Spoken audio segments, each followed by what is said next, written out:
What's up, everybody? What's up, world? Welcome to Krisjan Radio. This is the first time I've actually done a podcast or a video cast or vlog like this virtually without actually sitting next to somebody. So I know this is the thing a lot of people do, but it's new for me. So thanks for listening. Thanks for being here. I've got my good friend Lance with me. Lance, how are you, man? Doing great. How are you? I'm great. Trying to get by, staying at home every day, all day, and making my family crazy, as I'm sure you're experiencing. It's an adventure for sure. Right. So before we get going, man, introduce yourself, introduce your companies, and yeah, we'll go from there. Definitely. My name's Lance Davisson. I am owner and principal consultant for the Keystone Concept, a local urban natural resource planning firm here in Boise. We do work all across the country in urban forestry, large-scale natural resource planning, big on collaboration, public-private partnerships, and doing some pretty cool stuff around ecosystem service valuation and things like that. Doing some work in Colorado, doing some work in Washington on stormwater. And here in the Treasure Valley, we have a nonprofit called the Treasure Valley Canopy Network. I am the coordinator of that, and we started that back in 2013, so over 7 years ago, and it's all locally supported, and we have a lot of fun stuff going on right now. Actually, on this Wednesday is Earth Day, on Friday is Arbor Day, and so we're having this big celebration called Shade City 2020 that you could look up on the internet and engage with us. So that's kind of what we're up to these days. That's awesome, man. So with the planning and all that stuff, how did you get? Is this something you've always done, or how did you get into this? That's a good question. So I started, I went to school at Washington State University. Go Nice. Cougs, got my Cougs shirt on. Very cool. And after I graduated, I had a degree in natural resource management, range management accreditation. Cool. And my dream job was to be a range conservationist. So I got that first job out of school, worked for the Washington Department of Natural Resources. And then my wife got into medical school. So here we go on the adventure. I left that job, transferred to Seattle, where my wife was in University of Washington. And I worked for the Washington DNR there in commercial leasing, eventually got into forestry. So managed Tiger Mountain all the way from growing trees to cutting them down and harvesting them. That's awesome. And then time to move again. Our daughter was born while we were in Seattle. We were there for 5 years. And then we went to Albuquerque for my wife's residency in emergency medicine. And there I got a position for the state of New Mexico as the Urban and Community Forestry Program Manager. I worked there for 4 years, and then we moved to Boise. Nice. And after 11 years in government, saw an opportunity to work in the private sector and started my company. So we've been doing it for almost 10 years here in Boise. Yeah, 10 years, dude, that's crazy. So good for you for getting your dream job right out of college. I know. We'll go to I had to show, work a long right? time and then make my own job to get that.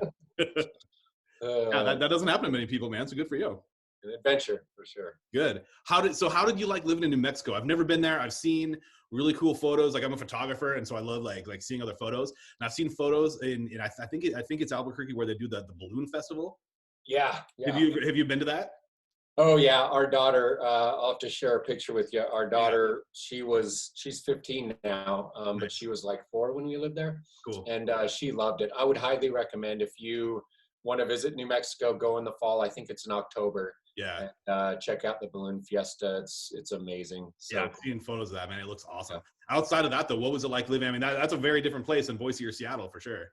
Yeah, no, it's we loved it. You know, we were wanting to get out of Seattle where it was just too much rain and dreary in the wintertime. I love it. Like, go visit in August. It's a great time. But we were ready to get out of there, get some sunshine. Carrie got great training. Nice.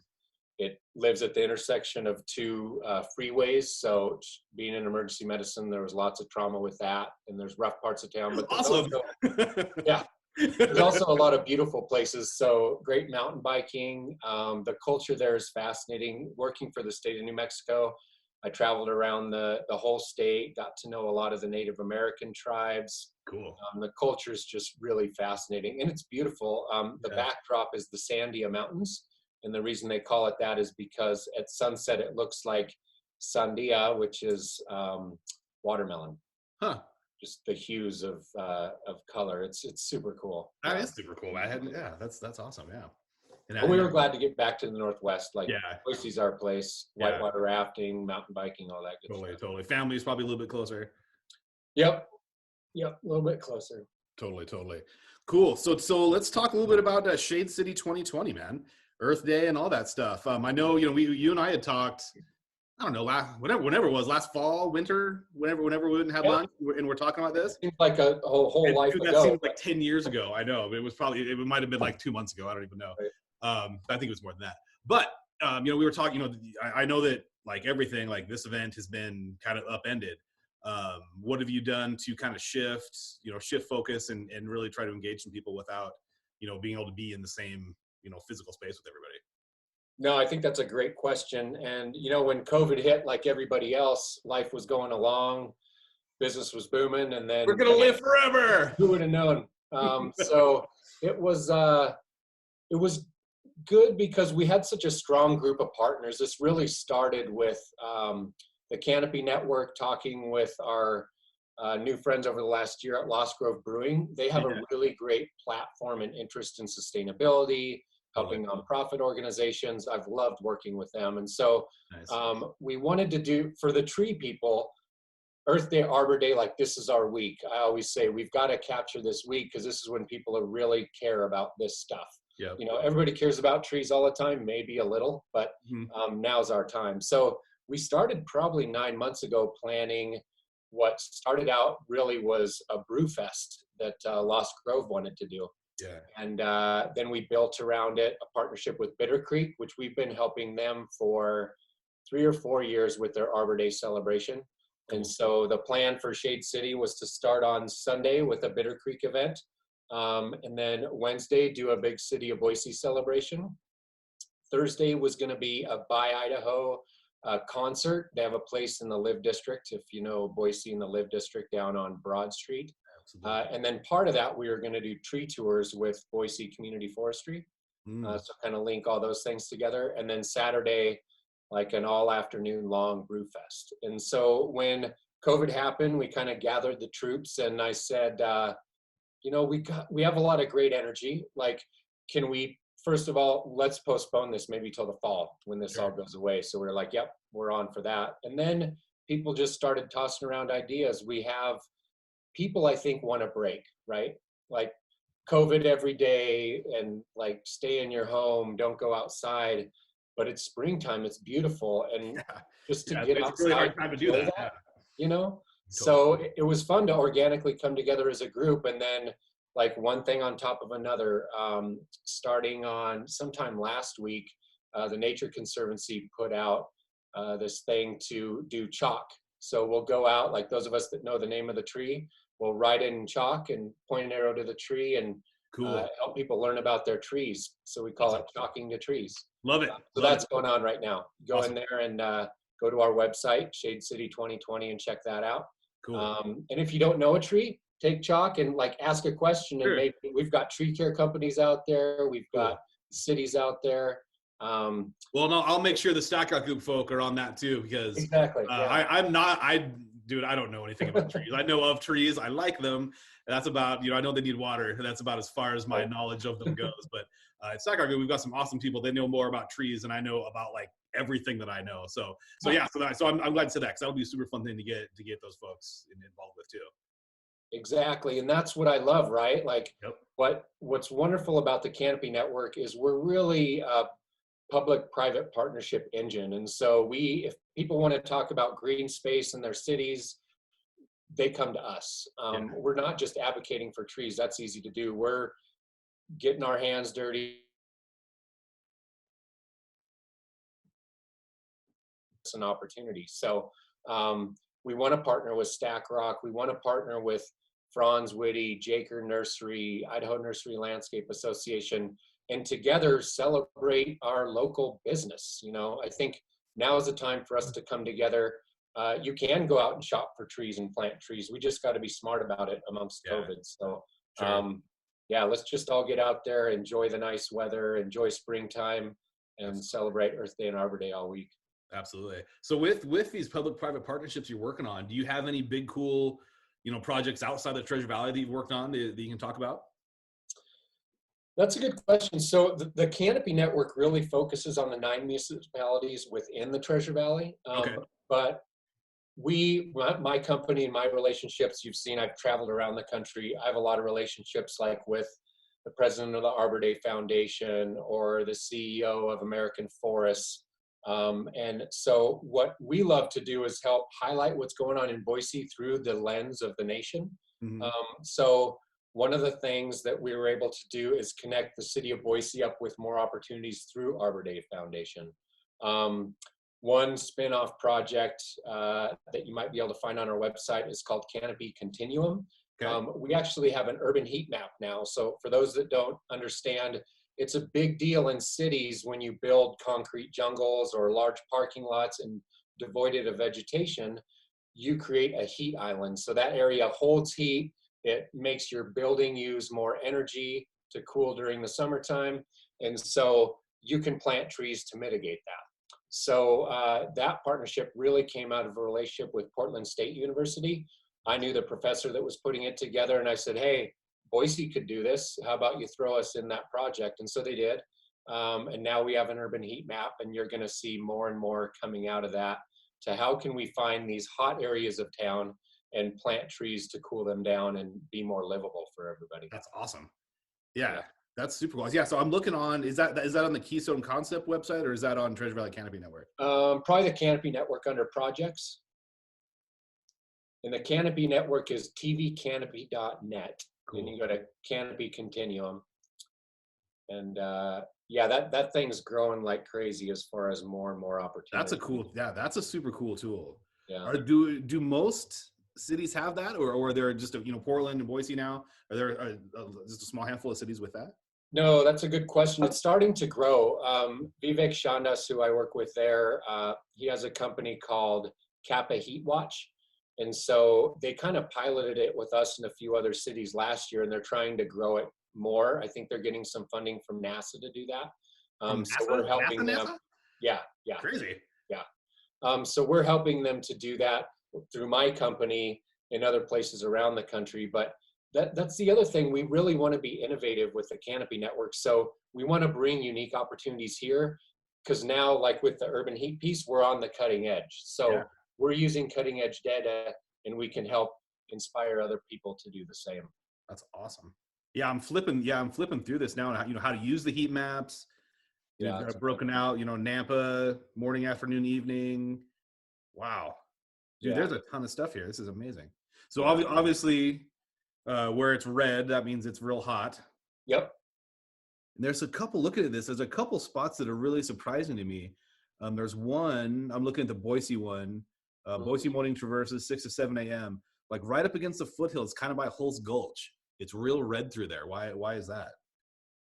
There are areas that hold heat. And so I actually recreate with a group of friends super early in the morning, and you can feel that difference in heat on the landscape. And then like this morning, it was a lot warmer up high. And then when you drop into the valley, it was literally a 10 to 15 degree temperature drop. Cool. Really impressive. So, and that's not because of buildings or any sort of, the built environment. That's just natural, the topographic details of that area.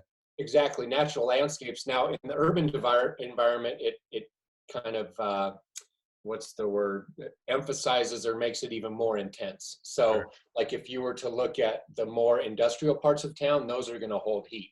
Yeah, and definitely out, kind of south of Barber Pool Reserve, Simplot Complex. Yep. Out that way. It's real red out there. Yeah. Interesting. So it's fun. And what we got out of that was the data. Now that data can drive health impact assessments. We're working with ecosystem sciences and Vitruvian planning in town. Yeah. And doing some of that work. So it's just fun to watch that this Canopy Network partnership, we can bring those resources into the valley, and it drives public investment, private investment, and it's fun. So another one actually. So looking at this map, like as someone like me who, I'm a normal citizen of Boise, I'm not a developer or whatever. Like what is stuff that I can do, if I want to help, mitigate these crazy red areas on here? As a general citizen, that's a good question. A lot of what we focus on is the community planners, so Okay. they can do that.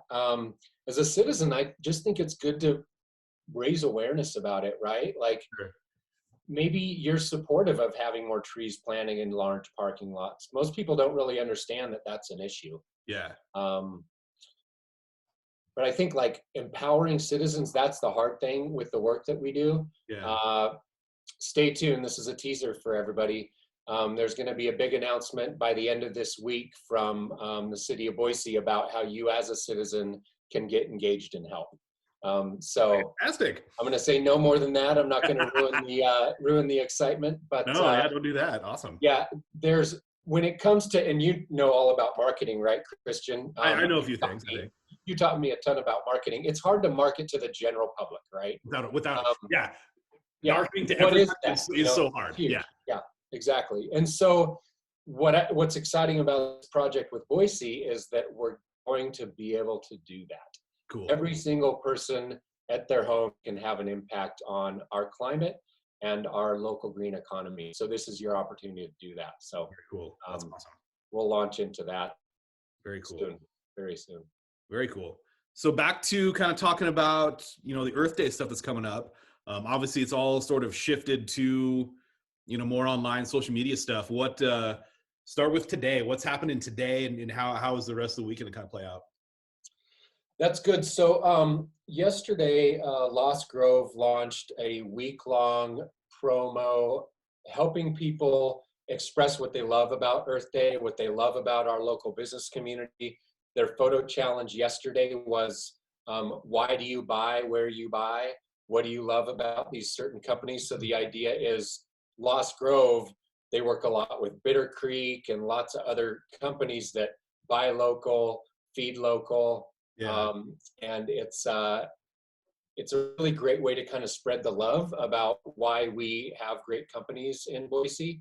Cool. Today, I think they're telling a story about why you love Earth Day, and they're interviewing their employees and helping spread the love that way. So I'd encourage you to go to Lost Grove on Instagram, Facebook, and Twitter and engage with them. Yeah, I was just looking at their Instagram right now. Yeah, to see. Cool, perfect. So tell me what their message was today. I'm late on the game. I was busy with meetings all morning. Yeah, so on Instagram, they're Lost_Grove_brew. And the Lost Grove folk, I actually know them a little bit differently from, just being a dude that likes beer or whatever. My brother-in-law is a musician, and they let local musicians, I don't think they would just open it to everybody, but dudes that have relationships and gals have relationships with them. I've been in there after hours when they're closed a number of times doing live recording sessions with my brother-in-law, David Henry, with Travis Ward of Hillfolk, and some other folks. Yeah, it's a super cool thing they do because they've got a really cool space. The acoustics are decent in there. And so doing live recordings is obviously, yeah, so they're a great supporter of a lot of cool local stuff, music, the environment, all sorts of stuff. Yeah. So they're super cool. Yeah, I love those guys. We work a lot with Jake and Kylie Boland. And they, the other thing they do is they have a lot of like urban timber stuff. Jake's dad's big into woodworking. And so that's the other spin-off. Like we could do this all day with the Canopy Network. Right. We just started a new webpage about our urban wood network. So how can we see this old desk of my wife's right here. This could be made out of local urban timber from large trees that need to get taken down. Yeah. And we're not advocating to just cut down all the big trees, but trees have a lifespan, and if they're going to come down, how great is it to have something that lasts and lives? Absolutely, be able to use it for something. And I talk to homeowners and architects and business people all the time who are doing landscape stuff, obviously, and nobody wants to get rid of a big old cool tree, but sometimes, like I said, they have a lifespan because of the the new design or whatever. It just doesn't make sense to design around this tree. And we've done some really cool projects where we've literally designed around big, huge, crazy trees, like houses around trees. Like it's really cool, some of the stuff that's happening. But trees have to come down sometimes. And yeah, knowing that they can now be used for something really cool, like that's so cool. That's super cool. But yeah, so Lost Grove on their Instagram today, they're talking about outdoor adventure mostly. Day 2, who are your outdoor adventure buddies? Tag 2 friends below who you'd love to go on your next adventure with for your chance to win a $100 Lost Grove Brewing gift card. So Perfect. that's a cool way to engage. Yep. And they're going to be, I'll take a look at, yeah, they're going to be doing this all week, a different photo contest each day. Awesome. And the idea is that you can engage, tag your friends, help spread the word. I'm really learning, and Krisjan, you're kind of my mentor in social media. I'm learning about how can we get this out there? So I think through this podcast, if you can just participate, we want to share the love. We want to talk about the earth, talk about trees. Go buy a 4-pack of beer from Lost Grove, and on top of those, they have a little. We got a little QR code that links to Shade City 2020. Perfect. So Perfect. it's this is fun, and this is our first time experimenting doing it. I think we'd love to do this every year during Earth Week, and hopefully next year it'll be an actual in-person brew fest. But yeah, hopefully, doing a remote brew fest is a real bummer. right. It's better than nothing, but man, doing it in person is so better. Yeah, it's been fun. Yeah. This is I'm flipping through this, looking there yesterday stuff. Yeah, really cool ways to engage and like I said, just raise awareness about this. So good for you and good for them for doing this, man. This is cool. And hashtag Arbor Day at home. What's that? Hashtag Arbor Day at home. Yep. That's a big one Arbor Day Foundation's doing. So yeah, if you do that, if you take a picture of a tree, you hashtag that, you're planting a tree through Arbor Day. So killer. Another fun one. Totally. All good social media fodder for sure. Yeah. So somehow with Stackart Group, I was not following Lost Grove, but now I am. Cool. So you mentioned Lost Grove, Bitter Creek. What other local businesses are involved with this? Heart of Timber is one of the local wood makers that we work with quite a bit, and man, he does such cool stuff.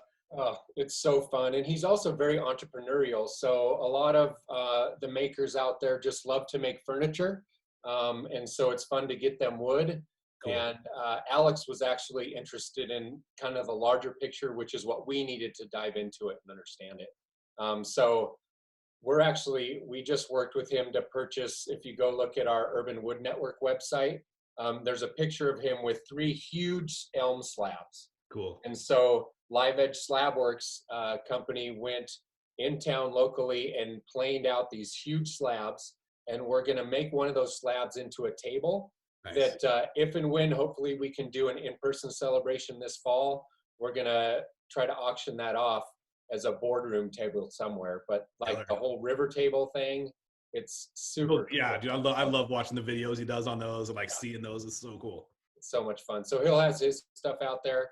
Nice. Who are some of our other partners? City of Boise is a big partner. We work with them all the time. They've been great. Who do you typically, it's City of Boise, who do you guys, is it the urban forestry folk that you guys are working with mostly? I'm glad you asked that question. And that's really how the Canopy Network started, with the tree people, right? But I had a vision for so much more. Not that I don't love the tree people, but we're not going to have a huge impact on the world unless we engage stack rock groups of the world. So we started the community forestry program, really supported us. But now we just got off a call this morning, actually. We're working with city council, we're working with public works, and we're working with community forestry, which is in the parks department, but also open space. Nice. So those are 4 programs. And so it's nice. When I was in New Mexico, our job at the state was to build local municipal programs. And so we always mostly worked with only the tree people. But now through the Treasure Valley, we're having so much more of an impact. So if you look at Mayor McLean's transition reports, the Canopy Network's in there for several different aspects of it. Awesome. So we've just really dove in deep with Boise, and we're working with several of their different departments. Very cool. Very cool. That's awesome. Yeah, having city council on your side obviously is always good. Yep. That's awesome. You know, another probably our first success with the Canopy Network, Krisjan, was with Idaho Power. I'm sure a lot of people have heard about the Idaho Power Shade Tree Project. Yep. That started in if anybody would maybe talk about that for just a second, if anybody hasn't heard about that. Yeah, for sure. So it started back in 2013 with local tree giveaways here in the Treasure Valley. And what you can do is you can get upwards of 2 trees per household. And the idea is we're targeting people that can plant a tree to the west side of their house, so that when that tree grows larger, you can actually have more shade and use less energy. And it's actually proving through the testing they're doing to actually work. And so what's great about that is that started with our project helping them identify where they could plant those trees, and it's taken off where now they have tree giveaways in Pocatello, Mountain Home. They're looking at getting out into Idaho Falls. Unfortunately, they had, I think it was going to be next week in the Treasure Valley, come back to the Treasure Valley, but that's getting bumped, I think, maybe to this fall. So that's been a great partnership with Jaker Wholesale Nursery, cool. Idaho Power Company, all the local cities, and it's having an impact. So yeah, that's super cool. Which is so cool, yeah, because those of us who are in the landscape design industry, we know, like, yeah, plant trees over there. Like, it makes so much sense, but then to have some some real data to back that up. So because obviously not everybody's going to hire a landscape architect or a landscape designer, or go to to someone like you or a company like yours. Yeah, so to have some actual data out there about why that's important, so the DIY the DIY folk can do that on their own is fantastic. Yeah, exactly. Super cool and fun.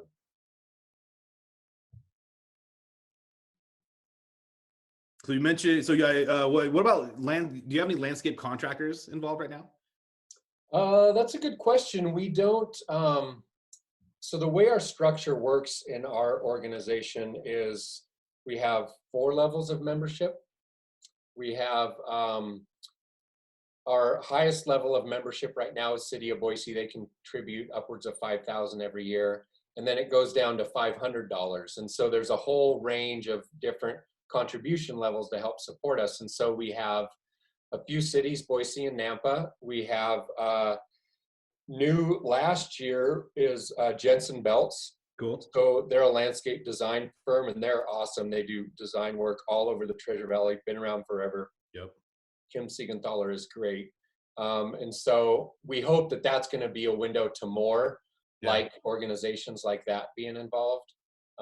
We have an urban timber organization involved, Southwest Idaho RC&D. The Nature Conservancy has been a huge partner. We did a carbon assessment with them a little while back. Who am I missing? Are you checking out the website? Yeah, I'm looking at it right now. So yeah, City of Boise, the North End Neighborhood Association, awesome. Makes a ton of sense for those folks to be involved. Nature Conservancy, Jaker, Idaho Power, Jensen Belts, the City of Nampa, awesome. 208 Urban Timber, Southwest Idaho Resource Conservation and Development. Yep. They've helped us a lot. Yeah, Idaho Tree Preservation's been great, huge supporters of our education platform. Nice. The North End Neighborhood Association is a great story. So they came to us, and they got to know us through it's great. And Mark Baltus is their president. He's such a visionary guy, hard worker. And we helped the City of Boise do their forestry management plan back in 2016, I believe. And Mark worked with us there and just saw such a connection. I mean, people here, I live in the North End, love their trees, right? And so they're doing more than just, they've upped their contribution to $1,500 a year. Nice. And we're doing great work together.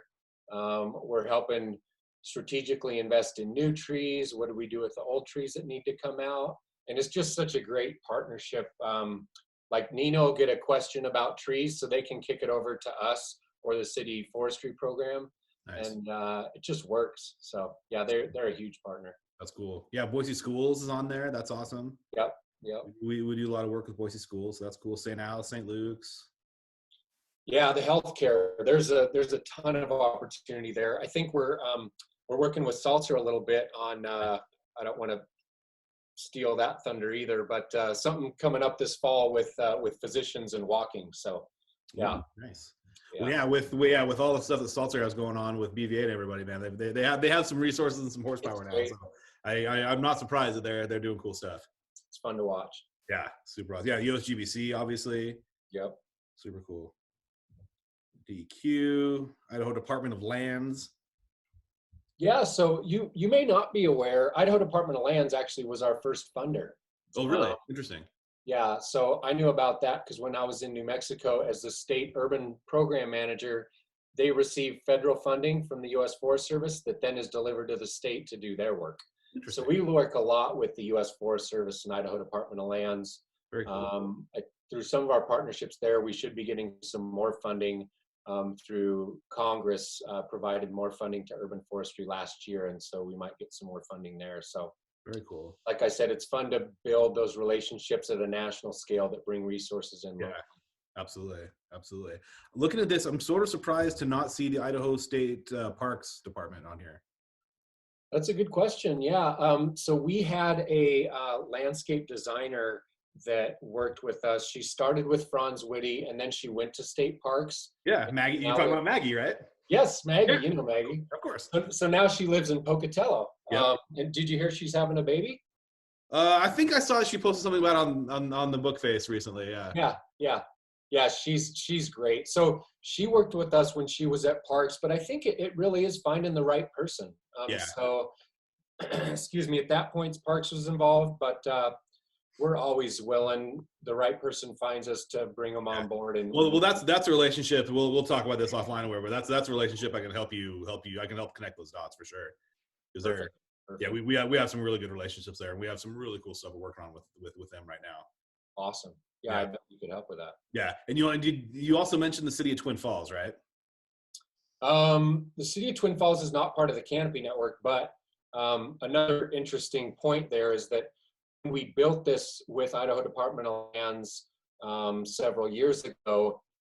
They have that same foundation in Twin Falls, Pocatello, all the way north of Moscow. And so we can build these type of Canopy Network platforms all over the state. Cool. It's really about finding the right people. Sure. If you don't have the right people driving it, then the data means nothing. Totally. Very cool. No, this is awesome. Yeah. One other project we're just starting with my company is with the Wood River Valley, which we all know has been hit really hard by COVID. We're thinking about our friends there, and they seem to be kind of turning the corner, which we're excited about. But we've been working up there for about 1.5 years, 2 years now, and we're going to be doing some urban tree canopy and GIS assessment work that's actually going on right now with Sun Valley, Ketchum, and Blaine County. Nice. And we just landed a large federal grant that we'll start working with them for 3 years to develop. The Canopy Network, Wood River Valley is going to look much different, but it's the same kind of idea of how do we build a collaborative that can solve problems. Sure. So we're building some really cool partnerships up there, and excited to get our feet on the ground a little more. Very cool. So I flipped back over to the Keystone Concept website. There's a lot of under projects. So the one that pops up that I love so much is Your Ashes on the Line. Well done with that. Tell me about that. So this is a collaboration with Davey Resource Group, who I've worked with a lot of those folks for a long time. They're a large national company in tree care. Are they nationally? I've always wondered this. Are they? I've never met anybody from Davey Tree, but I've seen their trucks and their stuff around everywhere I've ever been.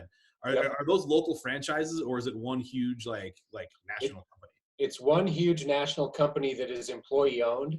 Okay. And so I've been privileged to work with a whole bunch of different people in that organization. And there's Davey Tree, the overarching, and then the resource group does the urban forestry type consulting that I do a lot of. Cool. But there's also an institute that really drives research. What you see around is the utility side, which is huge. Trucks that prune for utility service, and so that's what those guys are doing. Yep. Okay. Exactly. I've always wondered that. Yeah. Okay. Yeah. So they've had the local contract with Idaho Power for a long time. Okay. And it's just a great company. And I knew the folks a lot, but I never partnered on a project. So they reached out about this project in Colorado. Nice. It's called Your Ashes on the Line. So I'd encourage you to take a look at. We have a website now. The work is for Colorado State Forest Service. Cool. And my company is handling the outreach and engagement work. We started the social media platform and engaged through that. And we're actually, we just had to take our June workshop that was going to be in person and put it online because of COVID concerns. Yep. But again, it's time to adapt and evolve, right? So totally. We can't do it in person, but we're going to have a really robust, engaged interaction through an online format. Yeah. What format or platform are you using for that?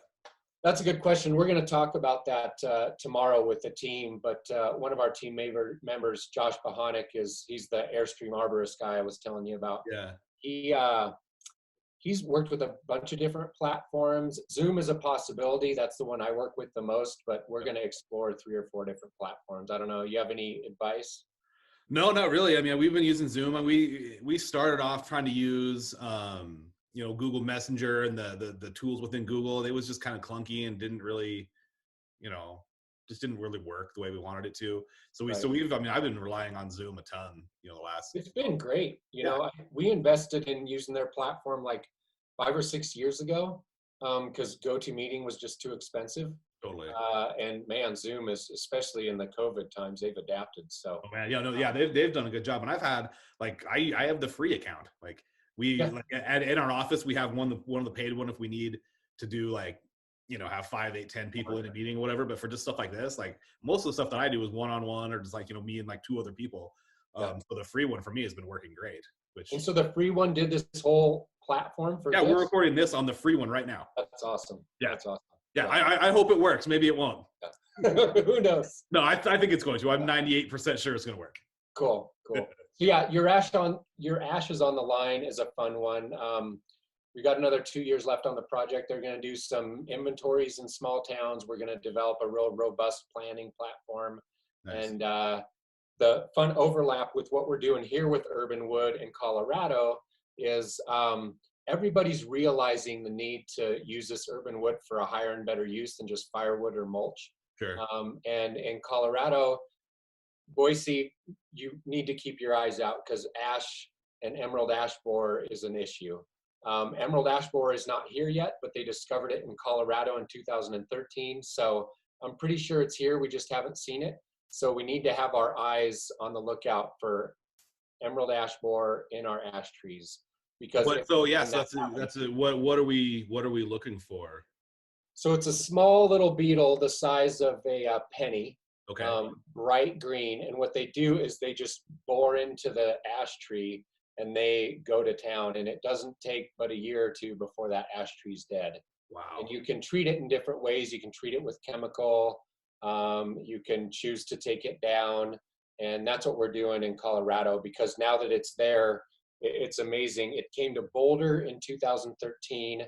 Last year we started on the project, and within the last 2 months of the season, in the winter they kind of go dormant, but in the last 2 months of the season, every other week there was a new discovery. So it's kind of like one of those things that once it gets ramped up, it's kind of devastating. So we're kind of on the cutting edge of the West in that project. So maybe we can be prepared if and when it arrives here. So where did those bugs come from? Why are they migrating like that? That's crazy. So I think it was first discovered in Michigan. I can't remember the year. I told you I'm bad with numbers. But it has spread really quick. And they figured the only way it got Boulder was a huge surprise because it kind of jumped a state or 2. Yeah. But it was from people moving firewood. So if you're buying firewood, make sure that it is somehow certified that you're not taking a bug from one part of the country to the next. Interesting. That's super surprising to me that they would be shipping firewood across all those states where there's so many trees. Right. That seems like a really crazy thing to need to do. How that would be economically feasible for anybody, it just seems crazy. Yeah. Huh. So that's a fun project. And again, we like to do work with innovative, cutting edge folks. So our friends at Davey Resource Group were doing that, and they picked up on us, and we took off with it. So it was fun. Very cool. And we like working in Colorado. We also had our natural capital project there, which we finished up a year or 2 ago. Nice. Yeah, Colorado, man. Colorado's a fun, interesting place, man. Denver. I was in Denver for a couple projects. Mm-hmm. I'll say it was last summer, last time I was down there.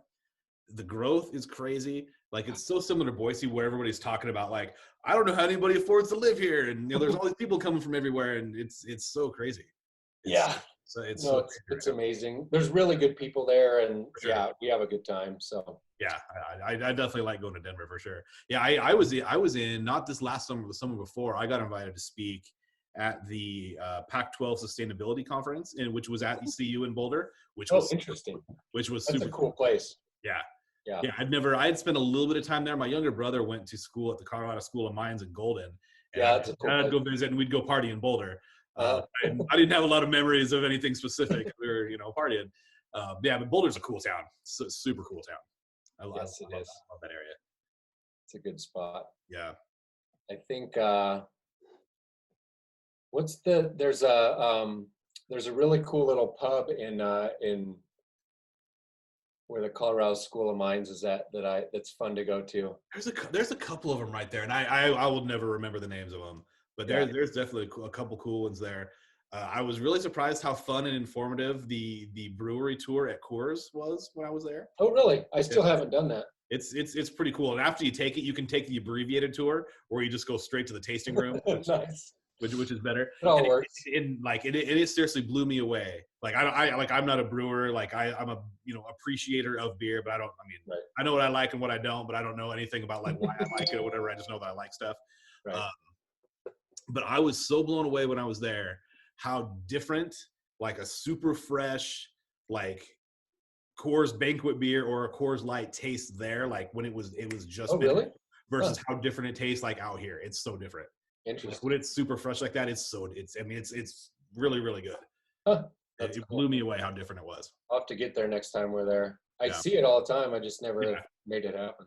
Yeah, it's a fun. Yeah, I mean, that was really the first. Like I've been to a couple other breweries since that, like big ones like that.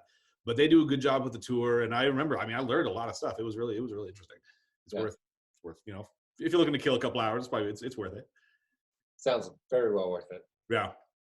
Well, cool, man. Well, we're kind of running out of time here, Lance. So what else? What parting thoughts? What on the way out? What do you want everybody to know? Let's see. When's this coming out? When are we posting this?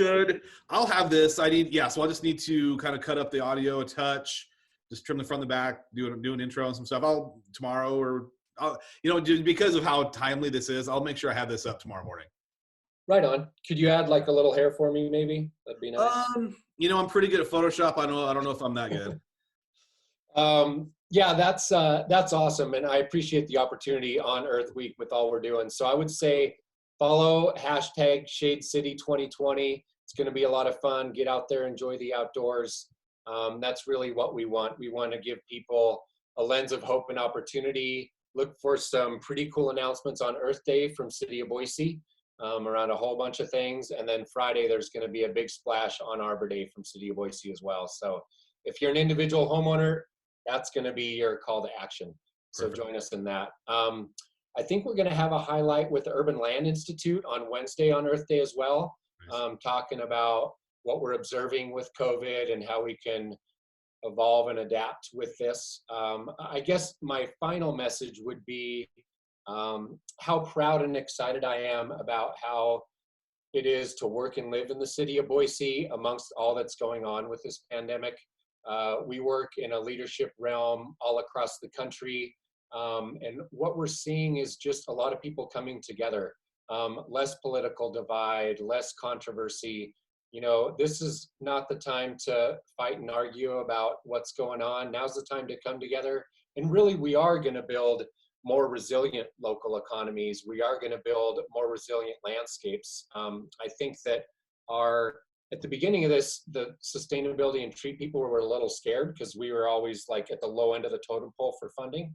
But I mean, how important is it right now if you're stuck at home to have trees outside and a place to go walk and enjoy? So I see what we do, Krisjan, every day as being more important than it was 2 months ago. Sure. And it's our job to really stick together, help somebody out if they're struggling. Please go support our local small businesses. That's, I think, what I worry the most about. I both worry about it, but I have a lot of hope because small businesses know how to pivot and have an impact, and we'll figure it out. I guarantee it, but bailouts aren't going to come easy to us. So we got to get creative and figure it out. So Absolutely. I just appreciate the platform. I love what you do. And I'm excited about what's ahead, not only this week, but the future for all of us. Absolutely. Perfect. Well, Lance, I appreciate it, man. Cool. Thanks a lot, Krisjan. You got it.